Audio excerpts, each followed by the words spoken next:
sobre Apocalipse capítulo 2 e capítulo 3. São as cartas às 7 igrejas da Ásia, em que Cristo envia a João, revela a João, e ele encaminha essas 7 cartas às igrejas da Ásia Menor. Então, se entendermos o contexto do que estava acontecendo anos anteriores a essa carta, nós conseguimos entender melhor por que Cristo enviou essa carta às 7 igrejas da Ásia Menor. Então, Cristo já tinha sido crucificado, já tinha ressuscitado, já estava entronizado à direita de Deus, quando inicia-se uma grande perseguição aos apóstolos, às igrejas que ficaram após Cristo. Os apóstolos instituem um ministério dentro da igreja, que era um ministério de diácono. Entre eles foram levantados Estevão. Estevão começa a trabalhar ali na obra, ele começa a sofrer uma perseguição, assim como toda a igreja. Ele é o primeiro mártir cristão, porque ele foi apedrejado ali em um dos portões de Jerusalém.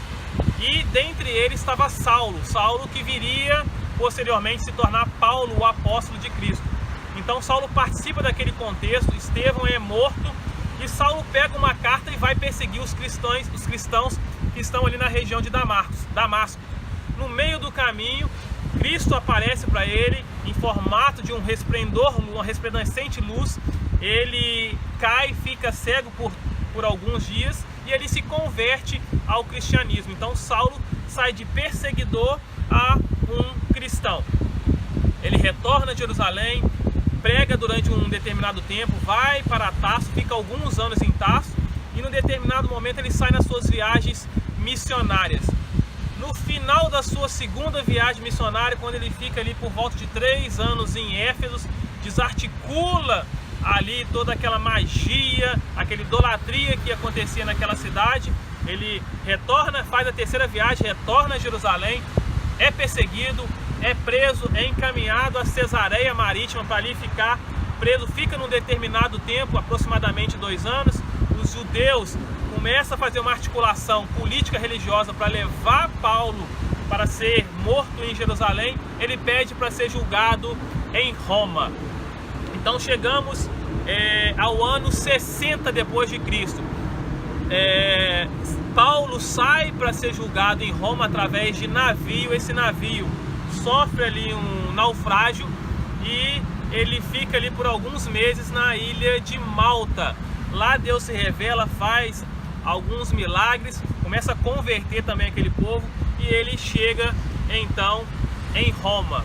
Em Roma ali ele fica numa prisão, digamos que doméstica, durante aproximadamente 2 anos. Ali ele escreve uma carta aos irmãos de Éfeso, que é a carta aos Efésios, que está no Novo Testamento. E nós chegamos ao ano de 64, um ano muito importante nesse contexto dessas 7 cartas às igrejas da Ásia Menor, porque em 64 Nero era o imperador, e segundo historiadores ele coloca fogo na cidade de Roma.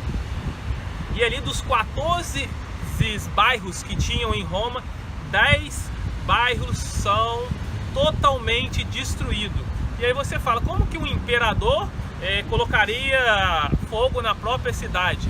Esse mesmo Nero que coloca fogo em Roma é o mesmo Nero que manda matar a sua mãe, manda matar a sua esposa, outras esposas, inclusive que estava grávida, ele também manda matar amigos. Tudo isso para que ele tenha uma manutenção do poder, manutenção do império. Então, uma pessoa com distúrbios psicológicos, psiquiátricos, e que faz esse contexto, coloca fogo em Roma. Mas o pior não é isso, o pior é que ele coloca a culpa nos cristãos daquela época. Desses 10 bairros que foram destruídos, sobraram 4, e desses 4 eles tinham um grande número de cristãos. Então foi o álibi que ele usou. Aqueles bairros que sobrou são os bairros dos cristãos, então foram eles que colocaram fogo. Ele manda então perseguir os cristãos. E aí Paulo, que já estava liberto daquela primeira prisão em Roma, isso por volta do ano 64, ele colocou incêndio, e por volta de 2 a 3 anos após, Paulo ele está ali preso na sua segunda prisão e muito próximo à morte, já condenado à morte. Então Nero faz essa grande perseguição à igreja de Cristo. No ano 70, tem uma grande rebelião dos judeus ali em Jerusalém. Roma, então, através do comandante romano Tito, vai até Jerusalém, isso em 70 depois de Cristo, destrói Jerusalém e destrói o templo ali agora pela segunda vez. Lembra que a primeira vez foi a Babilônia que entrou e destruiu o templo em Jerusalém, e agora o comandante romano Tito, ele entra ali e destrói no ano 70 depois de Cristo. No ano 80 já tem o imperador Vespasiano e ele faz a inauguração do Coliseu. O Coliseu que até hoje existe, passou por uma reforma há pouco tempo e ainda é possível observar o Coliseu. O Coliseu é inaugurado então no ano 80 depois de Cristo, nessa perseguição aos cristãos. Então o que acontece? Em torno de 5.000 cristãos são mortos nessa fase inaugural do Coliseu romano. Eles são jogados ali aos leões, são jogados a touros que pisam e matam esses cristãos devido a essa perseguição muito grande que está a igreja. Isso por volta do ano 80, que foi a inauguração. Nós chegamos então ao ano 95, já tem outro imperador. O imperador agora é Domiciano. Domiciano então continua essa perseguição. Praticamente, provavelmente todos os apóstolos já estavam mortos, exceto João. João, ele estava à frente da igreja de Éfeso, ali como autoridade espiritual. Ele é perseguido por Domiciano, é preso e é levado à ilha de Patmos, uma ilha que ficava no meio de um mar, como vocês podem observar aqui.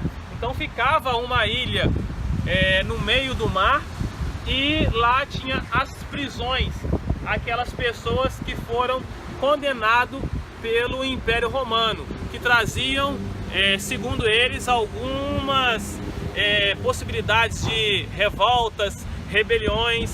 Então levaram João para essa ilha de Patmos, ali ele fica aprisionado, e isso por volta do ano 95 depois de Cristo.